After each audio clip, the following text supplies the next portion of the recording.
Okay guys, back here to the shop day. Hopefully get the Rzr up and running again. Just want to show you what's happening. This is the first secondary clutch I had to replace, or the first half. And I don't know if you can see down in there, there's that little bushing there, right in here on the side. That's supposed to be in right here, and it's came out and now it's holding the spring open. Here's a replacement I got, some other clutcher. See that brass piece in there, whatever that is, little bushing. I did notice looking at this one, this bushing on this side actually has a lock collar in there versus the factory one that is just pressed and open in there. Polaris does not have this in stock anywhere in the country.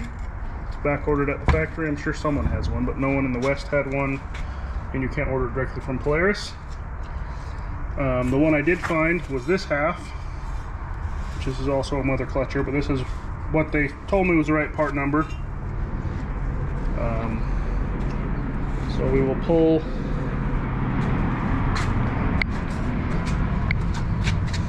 here's my second secondary clutch. I went with an upgraded mother clutcher primary, so I had to redo the spring on the back half. So we'll pull this one out. Make sure we get the shims in order.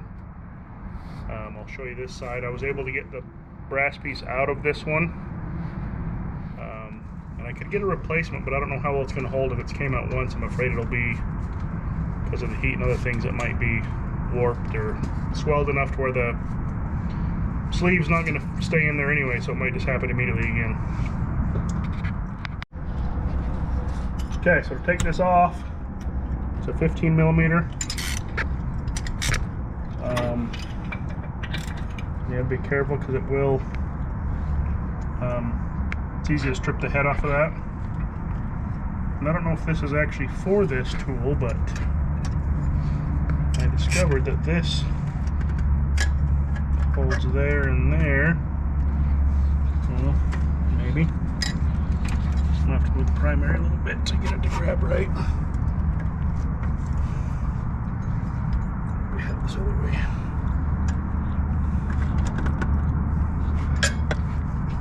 If we can get that held in there, keep pressure on it, it'll hold.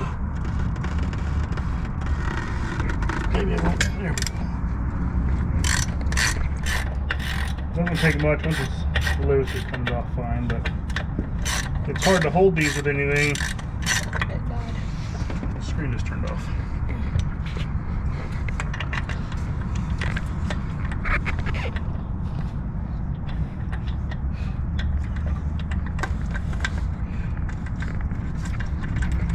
Okay, and on these secondaries, they've got a ton of shims to make sure they line up with the primary. So you want to make sure to keep all your shims together. Otherwise your belt won't be lined up and it'll try to stay moving even when you're off the throttle.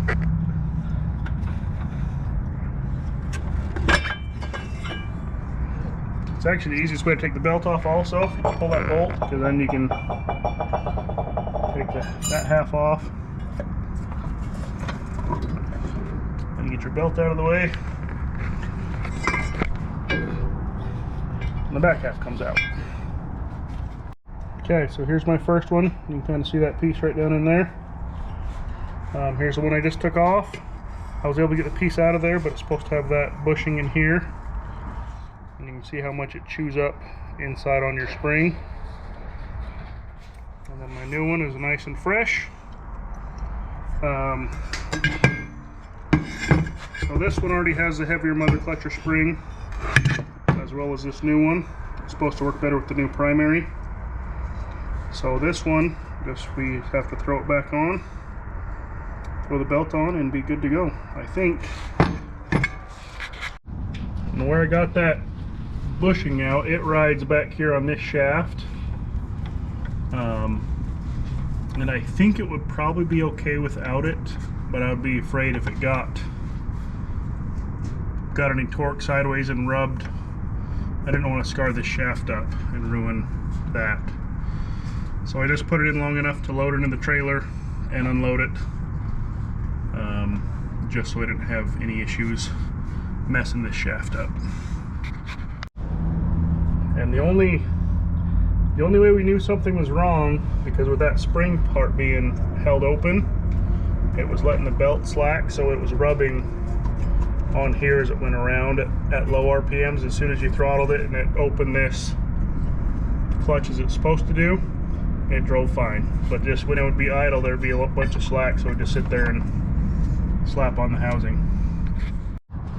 Okay, got it back on there, the belt. I just hand tighten this.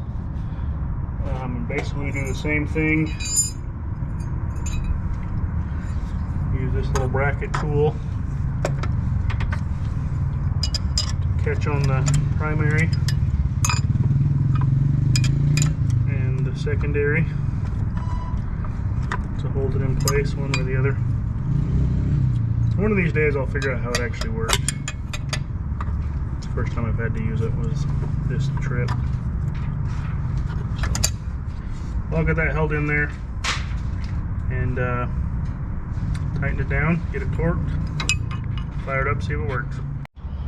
Okay, got it tightened down.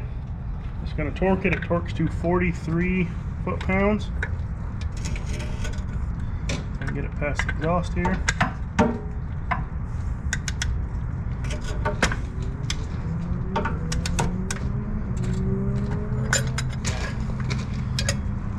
Don't have enough room everywhere.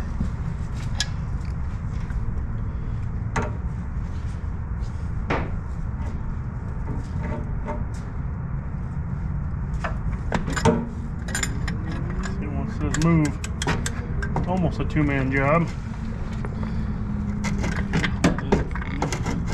My extension so I get up past this exhaust.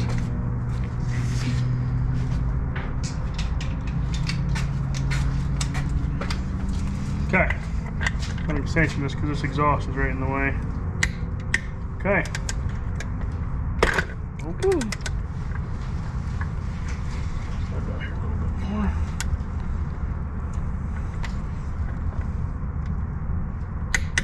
Okay. Okay, what I like to do is just hand spin this one. Make sure you get your belt tight. And ideally, I don't know if I'll be able to show you. Make sure you got your shims and everything correct. You stick like your phone camera in there and make sure that belt's not one way or the other of your primary.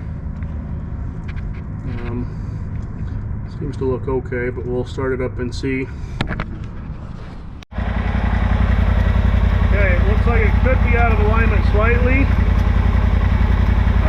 If you're missing shims, this will just spin on its own. See how it's kind of grabbing on one side. I don't think that's bad enough for me to worry about. So, when I had it off before, I could basically do that and it would just start spinning full speed and almost start driving. Okay, so I got the new clutch on there. We'll take it for a test drive. I think as far as these ones go, this one I don't think I want to use, just because of how tore up that inner piece is there. But I think I'll get a new bushing for this one and get it pressed in there and at least have a spare secondary, just to get, nothing else, just to get me back to the truck or to the trailer, so I'm not stranded anywhere. But yeah, I would assume it's a known fault with these, because this is a 2020 Pro XP and they changed the clutches for the 2021 Pro XPs. So this secondary design is only available for 1 year on one model. So obviously there was a known fault and they changed it, did not recall it. So I'm just kind of stuck with it. That's why I went aftermarket, just because I don't want to be stuck not having a machine because they've got parts on back order.